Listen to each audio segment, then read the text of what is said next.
زمین پر بیش قیمت قالین بچھے ہوئے تھے۔ شہنائی اور صارم کا ایسا میٹھا اور پرسوز نغمہ ابھرا کہ مہمانوں پر سناٹا طاری ہو گیا۔ ایک طرف سے ناچنے والیوں کی قطار نمودار ہوئی۔ 20 لڑکیاں ایسے باریک اور نفیس لباس میں ملبوس چلی آ رہی تھیں جس میں ان کے جسموں کا انگ انگ نظر آ رہا تھا۔ ہر ایک کا لباس نہایت باریک جو شانوں سے ٹخنوں تک لمبا تھا۔ ان کے بال کھلے ہوئے تھے اور اسی ریشم کا حصہ نظر آتے تھے جس کا انہوں نے لباس پہن رکھا تھا۔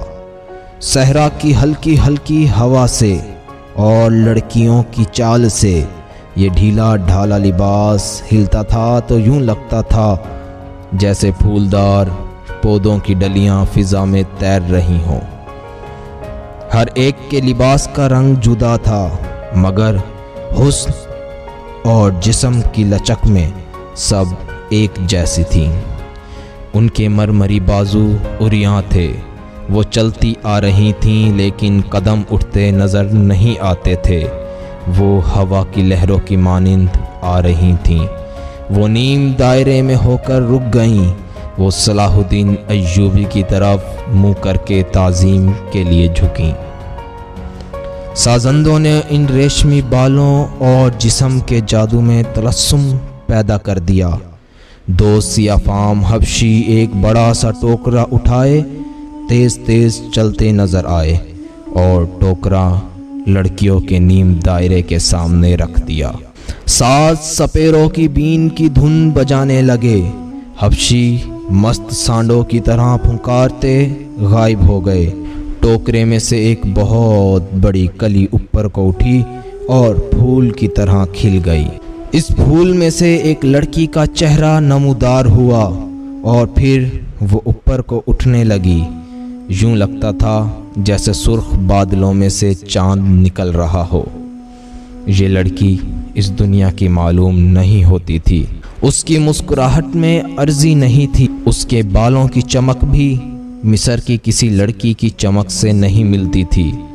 اور جب لڑکی نے پھول کی چوڑی پتیوں میں سے باہر قدم رکھا تو اس کے جسم کی لچک نے تماشائیوں کو مسحور کر لیا۔ علی بن سفیان نے صلاح الدین ایوبی کی طرف دیکھا۔ اس کے ہونٹوں پر مسکراہٹ تھی۔ صلاح الدین ایوبی نے مسکرا کر ان کے کان میں کہا، مجھے توقع نہیں تھی کہ یہ اتنی خوبصورت ہوں گی۔ ناجی نے صلاح الدین ایوبی کے پاس آ کر کہا، امیر مصر کا اقبال بلند ہو۔ اس لڑکی کا نام زکوئی ہے۔ اسے میں نے آپ کی خاطر سکندریہ سے بلایا ہے۔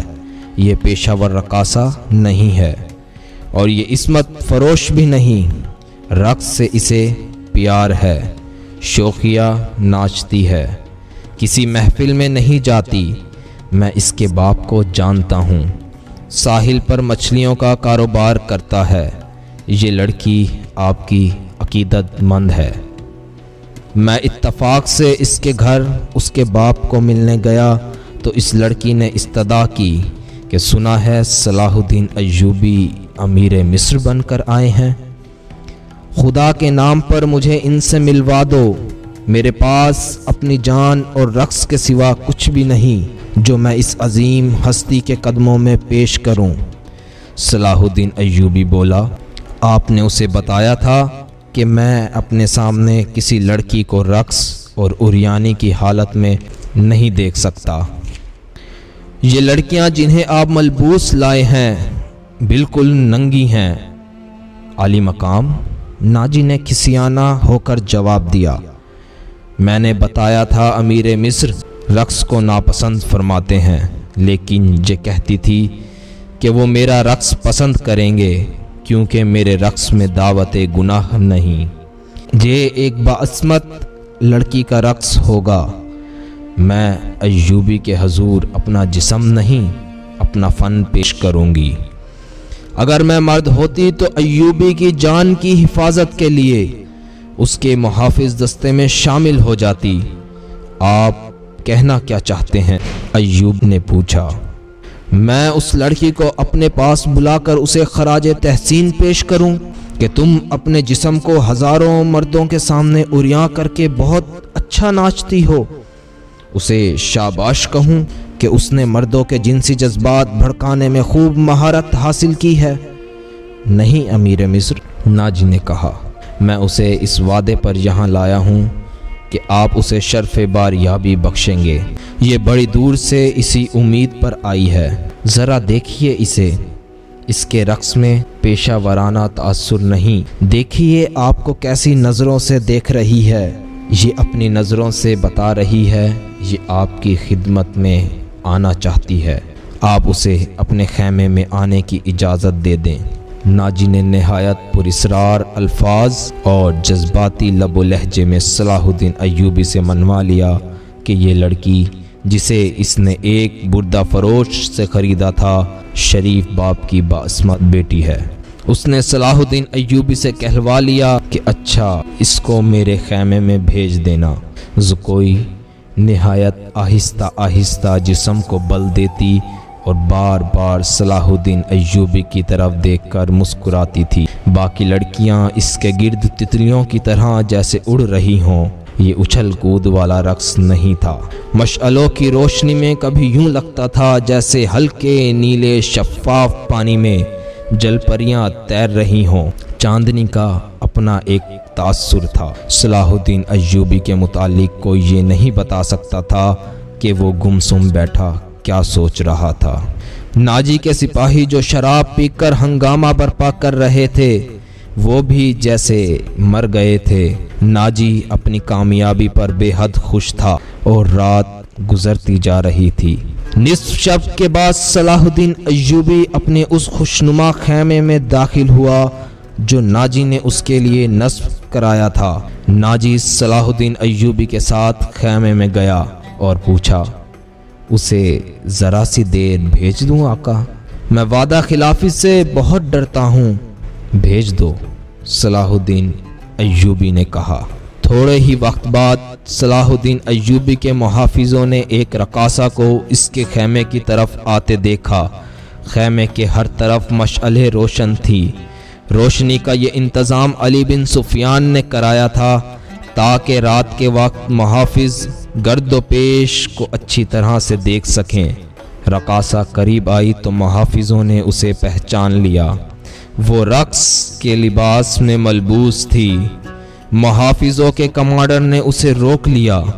زکوئی نے اسے بتایا اسے امیر مصر صلاح الدین ایوبی نے بلایا ہے۔ کمانڈر تسلیم نہیں کر سکتا تھا کہ صلاح الدین ایوبی نے اپنی خوابگاہ میں ایک رقاصہ کو بلایا ہے۔ وہ ایوبی کے کردار سے واقف تھا۔ کمانڈر شش و پنج میں پڑ گیا۔ رات گزرتی جا رہی تھی۔ اندر سے دھیمی دھیمی باتوں کی آوازیں سنائی دینے لگیں۔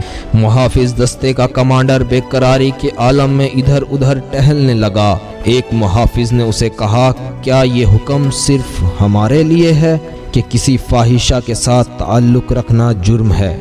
ہاں، اس نے جواب دیا، حکم صرف ماتحتوں کے لیے اور قانون صرف رعایا کے لیے ہوتے ہیں۔ ان کی نگاہوں میں صلاح الدین ایوبی کی پارسائی کا جو بت تھا وہ ٹوٹ پھوٹ گیا۔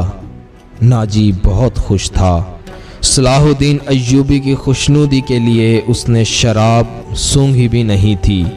وہ اپنے خیمے میں بیٹھا مسرت سے جھوم رہا تھا۔ اس کے سامنے اس کا نائب سالار ادروش بیٹھا تھا۔ اس نے کہا، اسے گئے بہت وقت ہو گیا ہے۔ معلوم ہوتا ہے ہمارا تیر صلاح الدین ایوبی کے دل میں اتر گیا ہے۔ پھر یہ دونوں باتیں کرتے رہے۔ اتنی دیر میں باہر قدموں کی آہٹ سنائی دی۔ وہ دوڑ کر باہر گیا۔ وہ زکوئی نہیں تھی، کوئی سپاہی جا رہا تھا۔ ناجی نے دور سے صلاح الدین ایوبی کے خیمے کو دیکھا۔ پردے گرے ہوئے تھے، محافظ باہر کھڑے پہرا دے رہے تھے۔ اس نے اندر جا کر ادروش سے کہا، اب میں یقین سے کہہ سکتا ہوں کہ میری زکوئی نے بت توڑ ڈالا ہے۔ رات کا آخری پہر تھا جب زکوئی صلاح الدین ایوبی کے خیمے سے نکلی۔ وہ ناجی کی طرف جانے کی بجائے دوسری طرف چلی گئی۔ راستے میں ایک آدمی کھڑا تھا جس کا جسم سر سے پاؤں تک ایک ہی لبادے میں ڈھکا ہوا تھا۔ اس نے دھیمی سی آواز میں زکوئی کو پکارا۔ وہ اس آدمی کے پاس چلی گئی۔ وہ آدمی اسے ایک خیمے میں لے گیا۔ بہت دیر بعد اس خیمے سے نکلی اور ناجی کے خیمے کا رخ کر لیا۔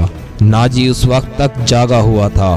زکوئی خیمے میں داخل ہوئی اور مسکرا کر کہا، اپنے امیر کے جسم کا وزن کرو اور لاؤ اتنا سونا، آپ نے میرا یہی انعام مقرر کیا تھا نا، پہلے بتا ہوا کیا ہے؟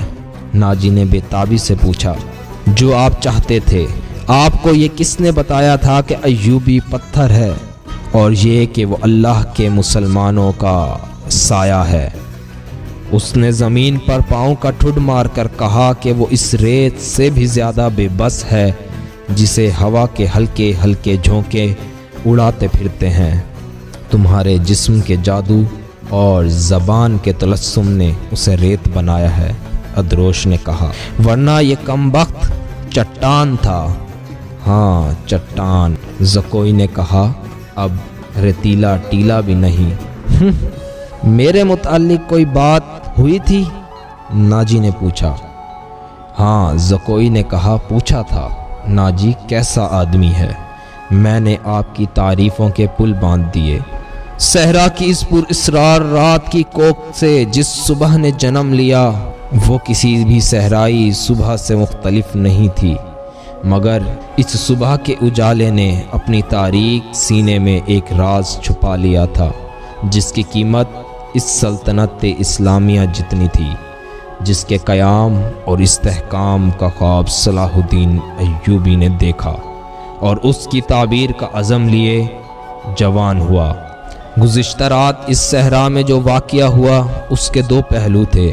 ایک پہلو سے ناجی اور ادروش واقف تھے اور دوسرے پہلو سے صلاح الدین ایوبی کا محافظ دستہ واقف تھا، اور صلاح الدین ایوبی، اس کا سراغ رساں علی بن سفیان اور زکوئی، تین ایسے افراد تھے جو اس واقعے کے دونوں پہلوؤں سے واقف تھے۔